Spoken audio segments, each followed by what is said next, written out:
Apakah ambil hukum kalau ambil wuduk sambil telarung? Telarung mana? Ya. Uduh tulisan. Di mana J? J tak ada. Telarung.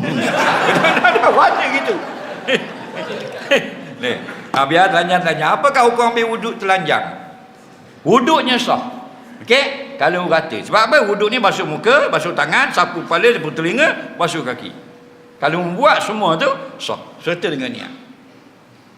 Dah hukum dia, hukum halal haram, tengok ada kalanya harus, ada kalanya haram.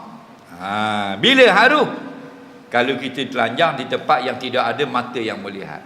Tu pun ulama kata ya juzu ma'al qara'ah, harus berserta makruh. Harus maknanya tidak haram, makruh kerana mengenyalahi sunnah. Dekat mana haram ambil wuduk telanjang? Ambil di masjid. Mari telanjang tu. Beruduk kapok semua tu siap. Tu haram lah. Ni kalau yok ramai.